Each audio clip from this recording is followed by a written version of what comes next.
హోషేయ 6:1-2. మీకు హోషేయ పుస్తకం దొరకట్లేదా?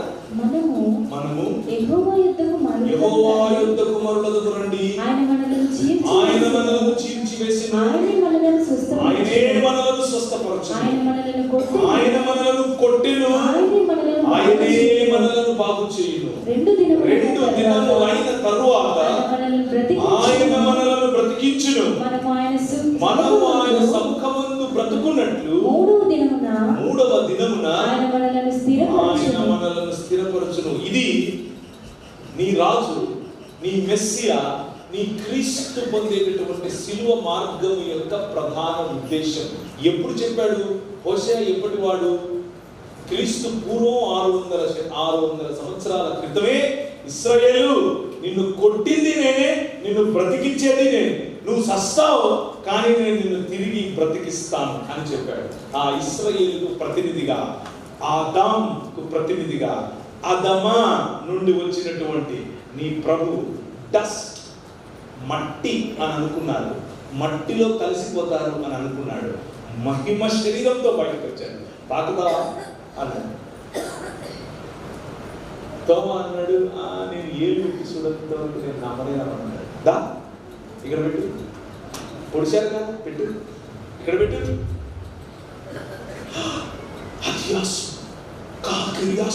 అన్నాడు. అంటే నా దేవా, నా ప్రభువా.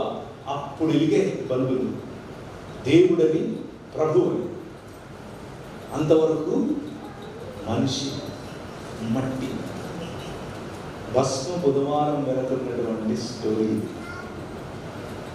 యువర్ కింగ్, నీ రాజు మట్టిని మహిమలోనికి తీసుకుని వెళ్ళడానికి వచ్చిన రాజు. నిన్ను ఇక్కడి నుంచి తీసేసి ఏదో వేరే లోకానికి అని నువ్వు అనుకుంటున్నావు. నో, మట్టికి మహిమనివ్వాలి. ఈ మట్టిని నూతన ప్రపంచంగా చేయాలి. ఈ మట్టిని విశ్వ మానవ సమాజంగా చేయాలి.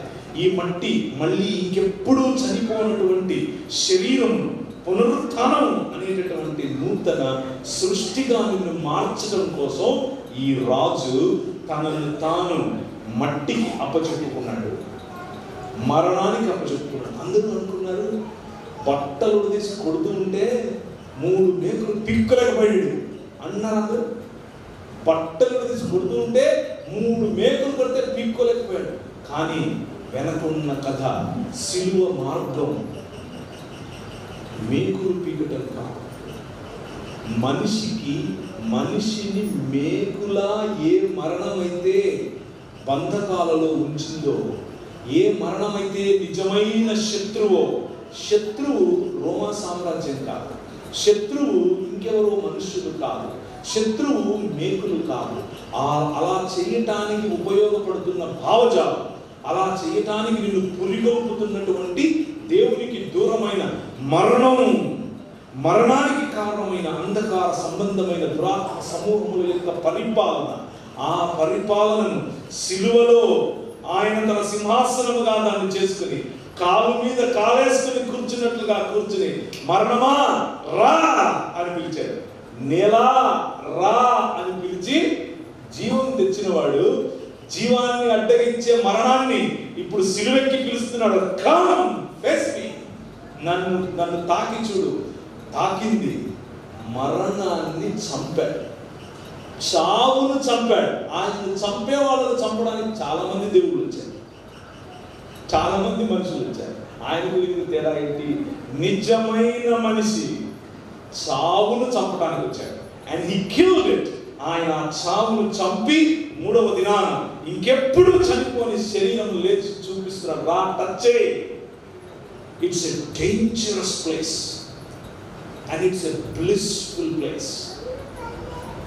భూమి ఆకాశముల మధ్య నిలబడుకొని భూమికి ఆకాశములకు వారధిగా మారటానికి వచ్చిన నీ రాజు క్రీస్తు శిలువ మార్గము. అది భూమి ఆకాశముల మధ్య వారధి. ఆకాశమును వంచి గగనమును చీల్చి మన మధ్యకు తీసుకొని వచ్చే పని నీ రాజు,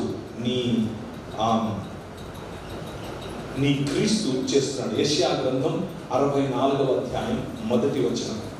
యెషయా 64:1.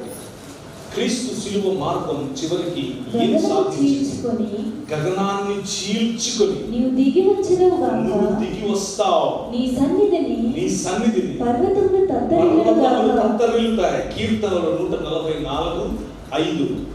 కీర్తనలు 144:5. యెహోవా నీ ఆకాశం వంచి దిగిరా, నీవు ఆకాశమును వంచి దిగిరా, పర్వతములు పొగరాజునట్లు నీవు వాటిని ముట్టుము. That has been the prayer. ఇది ప్రార్థన. అప్పటి నుంచి ఇక్కడ జరుగుతున్న ప్రార్థన. ఆ ప్రార్థనకు జవాబే శిలువ మార్గం.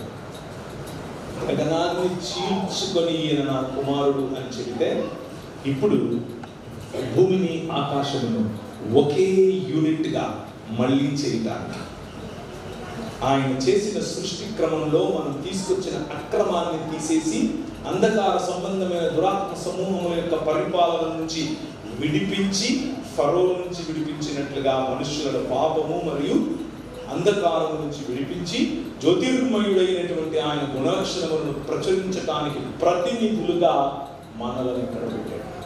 అది శిలువ కార్యం.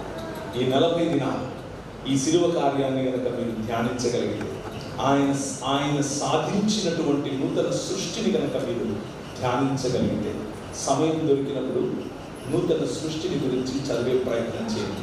దేవుడు ఎలా ఈ ప్రపంచాన్ని నూతనంగా మారుస్తున్నాడు.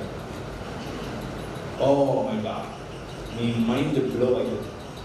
నరం ఇలా విచ్చుకుంటుంది, ప్రతి కణం విచ్చుకుంటుంది. నీ రాజు చేసే పని, నీ ప్రభువు చేస్తున్నటువంటి ఈ మహాకార్యమును తలపెట్టినప్పుడు నీకు కళ్ళు బయలు కలుగుతాయి.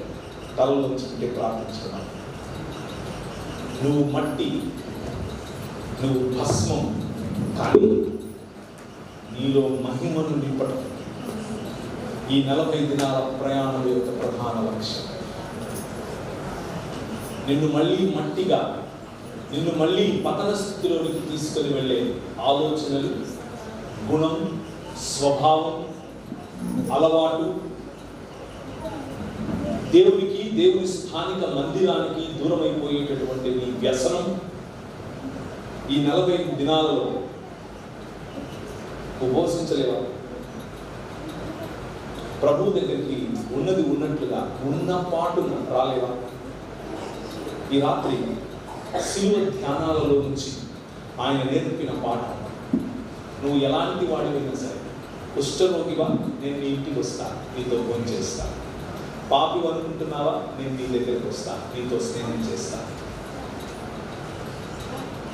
పాపపు సొమ్ము ఎక్కువైందా నీ దగ్గర, నువ్వు నన్ను అభిషేకించేటటువంటి మనసు నీలో ఉంటే నేను నీ ఆరాధనను స్వీకరిస్తాను. నేను మంచివాడు, నీ వాడు. నన్ను నమ్మితే, నన్ను అనుసరిస్తే, నా మార్గాన్ని, ఈ శిలువ మార్గాన్ని పట్టుకుంటే నూతన సృష్టిగా మారతావు. నూతన సృష్టిగా ప్రపంచాన్ని ఆశీర్వదించేలా చేస్తాను. చిన్న కమిట్మెంట్, చిన్న నువ్వు తీసుకోవాల్సినటువంటి తీర్మానం, స్థానిక సంఘంలో నూతన సృష్టిగా ఈ గ్రామానికి, ఈ మండలానికి నూతన సృష్టిని పరిచయం చేసే ప్రతినిధిగా బ్రతకడం. కృప కలిగిన తండ్రి, నీ రాజ్యము, నువ్వు చేస్తున్న సృష్టి, ఆ సృష్టి కార్యంలో మేము భాగం. పరిశుద్ధాత్మ దేవుని యొక్క తాకిడి, పరిశుద్ధాత్మ దేవుడు అల్లాడుచున్నట్టు, జలములపై అల్లాడుచున్నట్లుగా మాపై అల్లాడుచు మమ్మును మీ యొక్క వరములతో, ఫలముతో నూతన సృష్టిగా, ఎప్పుడు మరణాన్ని చవి చూడనటువంటి శరీరముల వైపు మా ప్రయాణం, ఈ ప్రయాణంలో నెలా బయటకు రా అని మార్గాన్ని తీసే దేవుడు. వచ్చిన వారు అనేకులు మార్గం కోసం చూస్తున్నట్లున్నారు. ప్రభా, అప్పుల బాధ, మార్గం లేదనుకుంటున్నారు, మార్గాన్ని తెరవండి. శరీరంలో ఉన్న రోగం, రుగ్మత, మార్గమిక లేదు అనుకుంటున్నారు, మార్గం తెరవండి. కృప కలిగిన తండ్రి, వారిని తాకండి. సంపూర్ణ స్వస్థత ఈరోజు రాత్రి కలుగు చేయండి. కృప కలిగిన తండ్రి, దయ్యముల చేత పీడింపబడుతున్నవారు, దయ్యముల చేత బాధపడుతున్నవారు ఈ రాత్రి మీ యొక్క తాకిడి, పరిశుద్ధాత్మ దేవుని యొక్క తాకిడి మార్గం తెరిచేలా వీరిని తాకమని, జలములపై అల్లాడుచున్నటువంటి పరిశుద్ధాత్మ దేవుడు, పొదుగుచున్నటువంటి పరిశుద్ధాత్మ దేవుడు నీ ప్రజలను పొదగమని, సంపూర్ణ మనుష్యత్వం వైపు నడిపించడం తండ్రి.